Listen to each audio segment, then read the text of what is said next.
Assalamualaikum warahmatullahi wabarakatuh. Bagaimana kabar anak-anakku semua? Tetap sehat dan selalu semangat ya. Semangat pagi. Saya, Bu Latifah Fajar ini akan menemani anak-anak semua untuk belajar mapel bahasa Indonesia dengan materi teks deskripsi. Baik, kita mulai belajar pada kesempatan ini ya. Nah, pada pertemuan minggu lalu, anak-anak sudah belajar mencari tahu pengertian teks deskripsi dan belajar bagaimana mendeskripsikan suatu gambar, yaitu gambar apa kemarin? Candi Borobudur, betul. Nah, pengertian teks deskripsi adalah teks yang memaparkan atau menggambarkan dengan kata-kata secara jelas dan terperinci. Terperinci di sini maksudnya adalah secara detail. Anak-anak tahu ya, bahwa teks deskripsi itu merupakan teks yang sangat penting, selalu digunakan di banyak kesempatan, dan untuk mempelajarinya tentu bukan masalah yang sulit, karena contohnya melimpah di sekitar kita. Pada pembelajaran kali ini, anak-anak diajak mempelajari teks deskripsi dengan memfokuskan pada merinci bagian-bagian struktur teks deskripsi, menentukan bagian identifikasi, dan deskripsi bagian pada teks deskripsi itu sendiri.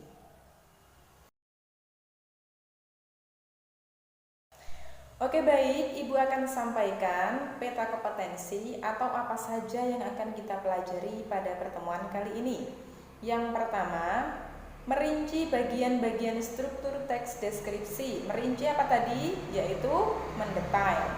Yang kedua, menentukan bagian identifikasi struktur teks deskripsi. Kemudian, melengkapi bagian-bagian struktur teks deskripsi.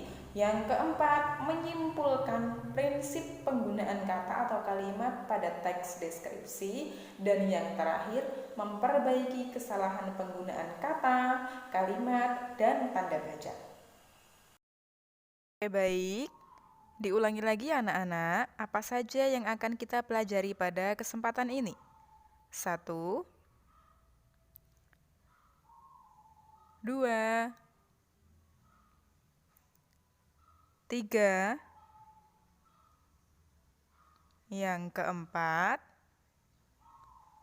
dan yang terakhir.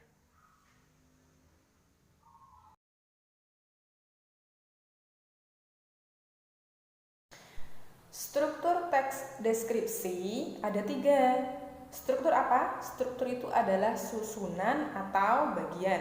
Nah, susunan dari teks deskripsi ini ada 3. Yang pertama identifikasi, yang kedua deskripsi bagian, dan yang ketiga adalah simpulan atau kesan.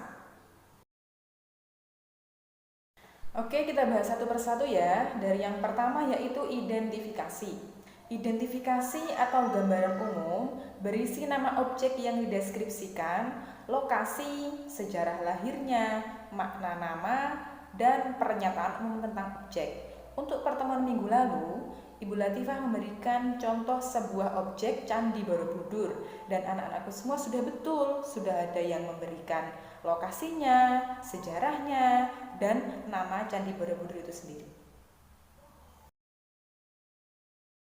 Yang kedua yaitu deskripsi bagian, yaitu berisi perincian bagian objek tetapi diperinci berdasarkan tanggapan subjektif penulis. Berarti di sini yaitu anak-anak sendiri. Bagaimana pendapat kamu ketika mendeskripsikan sebuah objek Candi Borobudur seperti yang sudah anak-anak lakukan?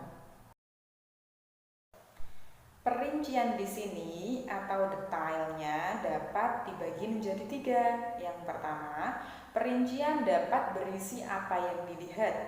Bagian-bagiannya, komposisi warna, seperti apa objek yang dilihat menurut kesan penulis.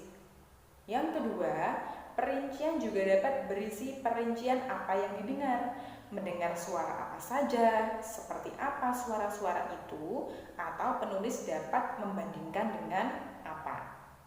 Yang ketiga, perincian juga dapat berisi apa yang dirasakan penulis dengan mengamati objek itu sendiri. Contohnya seperti mengamati objek Candi Borobudur, apa yang kamu lihat, apa yang kamu dengar dari orang lain, dan apa yang dapat kamu amati dari Candi Borobudur itu.